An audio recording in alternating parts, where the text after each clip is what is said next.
Assalamualaikum warahmatullahi wabarakatuh. Baiklah, sebelum kita memulai pelajaran pada pagi hari ini, marilah kita berdoa terlebih dahulu. Baca doa awal pelajaran. Berdoa mulai. Berdoa selesai. Oke, jangan lupa kalian bisa mengisi daftar hadir online melalui link yang telah di-share operator daring di grup kelas masing-masing. Karena untuk bukti kehadiran kalian pada hari ini. Oke, sebelum saya menjelaskan silabus administrasi umum, apakah kalian sudah siap mengikuti pelajaran hari ini? Oke, kalau sudah siap. Nah, silabus administrasi umum di semester genap ini terdiri dari kompetensi dasar pengetahuan dan kompetensi dasar keterampilan.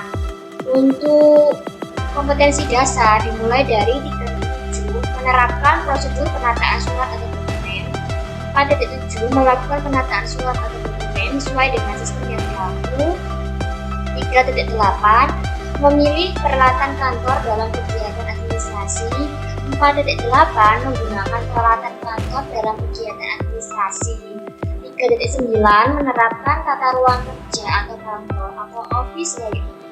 4.9 melakukan penataan tata ruang kerja kantor atau office layout. 3.10 menerapkan komunikasi di tempat kerja.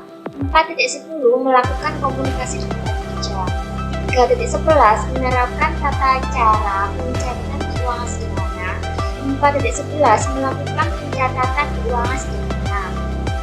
Yang terakhir, 3.12 mengevaluasi kegiatan administrasi kantor, dan 4.12 membuat laporan kegiatan administrasi kantor. Kemudian ada PH, penilaian harian, ada PH genap, dan PAT. Untuk KKM nilai mapel administrasi umum yaitu nah, misal jika nilai kalian lebih besar dari 75, maka kalian akan mengikuti pengayaan, dan jika kurang dari 75, maka kalian akan training. Oke, paham? Selanjutnya, hari ini saya akan menerangkan tentang ini. KD 3.7 yaitu menerapkan prosedur penataan surat atau dokumen. Sebelumnya kan sudah mempelajari tentang penanganan surat atau dokumen. Di sebuah perusahaan itu pasti sangat perlu yang namanya pencatatan dan kemudian penataan. Penataan itu sama saja dengan penyimpanan. Kita akan pelajari. Tujuan pembelajaran. Siswa dapat mengenali pengertian sistem kearsipan dengan tepat. Yang kedua, siswa dapat menguraikan manfaat sistem kearsipan dengan tepat. Yang ketiga, siswa dapat mengimplementasikan mengenai jenis-jenis filing sistem dengan tepat. Yang keempat, siswa dapat melakukan penataan dokumen dengan sistem filing dengan tepat. Yang kelima, siswa dapat mengidentifikasi arsip-arsip sesuai dengan kaidah sistem penyimpanan yang ditetapkan dengan tepat. Nah, sebelum saya membahas tentang sistem kearsipan atau sistem penyimpanan arsip, kalian harus mengetahui apa sih arsip dan kearsipan itu. Nah, Arsip merupakan kumpulan warkat atau surat menyurat yang dibuat atau diterima oleh lembaga pemerintah atau swasta atau perorangan yang harus disimpan secara sistematis karena mempunyai nilai kegunaan agar pada saat yang diperlukan mudah diperlukan kembali dengan cepat dan tepat. Sedangkan kearsipan atau filing itu merupakan aktivitas atau kegiatan, yaitu kegiatan yang berhubungan dengan pengurusan dan pengaturan arsip. Nah, intinya arsip itu benda, suratnya. Kalau kearsipan ada imbuhan berarti kegiatannya, kegiatan untuk mengarsip dan mengatur. Oke, sudah paham? Baiklah, saya lanjutkan. Nah, kita akan mempelajari ke sistem penyimpanan arsip. Nah, apa sih sistem penyimpanan arsip itu? Adalah Sistem pengelolaan dan penemuan kembali arsip berdasarkan pedoman yang telah dipilih untuk meningkatkan efektivitas dan efisiensi penggunaan waktu, tempat, tenaga, dan biaya. Nah, manfaat dari sistem penyimpanan arsip itu banyak sekali. Yang pertama, arsip dapat tertata dengan rapi. Yang kedua, ruang kerja lebih rapi dan efisien karena tidak banyak tumpukan kertas yang memenuhi ruangan. Yang ketiga, arsip tidak hilang sehingga informasinya dapat terpelihara. Yang keempat, mudah dalam perawatan karena kan sudah disimpan dengan baik di dalam arsip, folder, di dalam filing kabinet. Yang kelima, mudah mencari jika sewaktu-waktu dibutuhkan. Yang keenam, mudah dalam penyusutan karena dapat diketahui mana arsip yang memang sudah layak untuk dibuang dan mana yang tidak dibuang. Jadi seorang pegawai administrasi ataupun sekretaris itu harus mengetahui mana arsip aktif dan mana arsip inaktif. Aktif itu kan penting dan dipakai terus menerus. Kalau inaktif kan tidak terlalu penting. Jadi kalau misalnya sudah habis masa pakainya atau kegunaannya bisa dibuang, sehingga ruangan yang ada di suatu kantor itu tidak banyak terpenuhi oleh tumpukan kertas. Lanjut, kemudian kita mempelajari tentang macam-macam sistem penyimpanan arsip. Ada 5 macam. Yang pertama ada sistem abjad, subjek, sistem tanggal, sistem nomor, dan sistem wilayah. Kemudian kita akan mempelajari bagaimana tentang jenis-jenis sistem penyimpanan arsip. Yang pertama ada sistem abjad atau alphabetical filing system. Pengertiannya adalah sistem penyimpanan arsip menurut sistem abjad. Jadi kalau sistem abjad itu diurutkan berdasarkan abjad dari A sampai Z. Dan sebelum diurutkan itu harus diindeks dulu. Seperti itu. Kemudian penyimpanan arsip menurut abjad berarti arsip yang dihasilkan atau yang dibuat dan yang diterima oleh suatu kantor atau lembaga.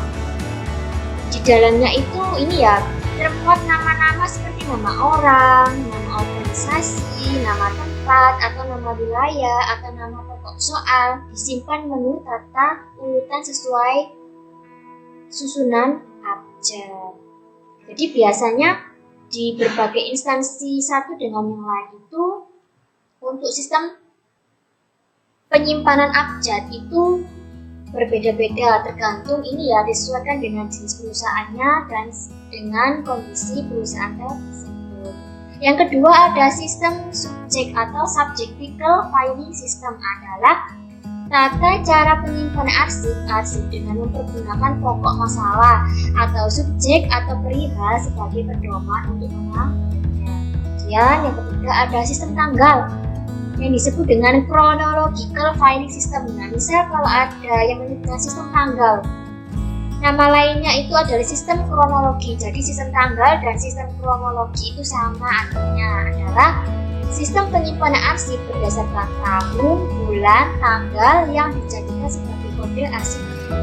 Jadi kalau sistem tanggal itu harus diurutkan berdasarkan tahun. Urut bulannya dari bulan Januari sampai Desember, tanggalnya harus urut dari tanggal 1 sampai dengan tanggal 30 ataupun hingga 1 sesuai dengan bulan yang dimaksud. Selanjutnya ada sistem nomor. Numerical filing system adalah sistem kearsipan yang di dalam penyimpanan dan penyusunan surat atau wasiat dengan memakai nomor secara berurutan mulai dari nomor kecil sampai nomor besar. Selanjutnya ada sistem wilayah atau geographical filing system. Sistem wilayah disebut juga dengan sistem geografis, yaitu sistem kearsipan yang berdasarkan wilayah yang berpedoman kepada daerah atau alamat surat. Oke, saya akan lanjutkan. Ini kemudian saya akan memberi tugas kelompok berupa tugas portofolio. Kalian perhatikan di petunjuknya. Yang pertama, buatlah kelompok dalam satu kelas Masing-masing kelompok berjumlah 5-6 siswa. Yang kedua, masing-masing kelompok dapat memilih satu jenis sistem penyimpanan arsip yang telah dipelajari. Tadi kan ada 5, nah kalian bisa pilih salah satu yang mau dijadikan sebagai tugas portofolio. Yang ketiga, kemudian buatlah mind mapping semenarik mungkin di kertas buffalo ukuran F4 atau bodi warna terang semenarik mungkin. Nah, kemudian ada ketentuan tugas yang pertama, isi mind mapping berisikan tentang pengertian sistem penyimpanan arsip yang dipilih, kelebihan dan kelemahan, terus sebutkan prosedur penyimpanan arsip dan lain-lain. Nah, untuk yang lain-lain ini boleh ditambahkan materi lain yang sesuai dengan bab dan sesuai dengan kreativitas karya. Yang kedua, masing-masing siswa harus berperan aktif dalam pembuatan mind mapping. Yang ketiga, desain semenarik mungkin boleh menggunakan pensil warna, ballpoint warna, spidol warna, dan lain-lain. Yang keempat, beri nama kelompok, absen, dan kompetensi keahlian. Yang kelima, dikumpulkan paling lambat 12 Januari 2021 di sekolah dengan mematuhi protokol kesehatan. Nah, boleh ini ya, di belakang mind mapping kalian ini sertakan dengan dokumentasi.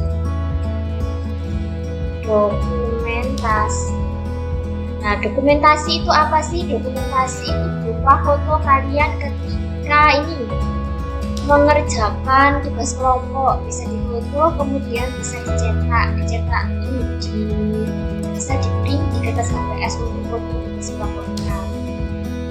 Maksimal 2 foto. Jadi foto itu merupakan bukti bahwa kalian ini ya mengerjakan tugas kelompok. Nah, kemudian ini kesimpulan pada materi hari ini. Nah, dalam dunia kerja, penyimpanan surat atau dokumen biasa dikenal dengan istilah pengarsipan. Setiap perusahaan menggunakan sistem pengarsipan yang berbeda-beda tergantung pada bentuk dan jenis perusahaan. Setiap hari, perusahaan melakukan transaksi dengan disertai surat atau dokumen. Surat atau dokumen tersebut pasti kan jumlahnya sangat banyak di perusahaan. Maka dari itu harus disimpan dengan baik agar mudah ditemukan kembali ketika dibutuhkan. Oke, dari sini ada yang ditanyakan? Jika tidak, maka untuk ini ya pertemuan berikutnya kalian bisa mempelajari materi yang telah dipelajari hari ini agar tidak lupa dan bisa mempelajari materi pada bab berikutnya. Oke. Semoga materi hari ini bermanfaat bagi kalian. Jika ada yang ditanyakan, bisa ditanyakan melalui WA saya. Oke, marilah kita akhiri pelajaran hari ini dengan membaca doa akhir pelajaran. Berdoa, mari. Berdoa selesai. Oke, dan ini adalah informasi PPDB SMK Walidasi bagi kalian yang memiliki saudara, keluarga, ataupun adik kelas kalian, tetangga. Kalian bisa ini ya menginformasikan PPDB di SMK Walidasi. Bisa ini membaca brosur yang tertera di slide. Dan jika ingin mendapatkan informasi yang lebih lanjut bisa datang ke sekolah.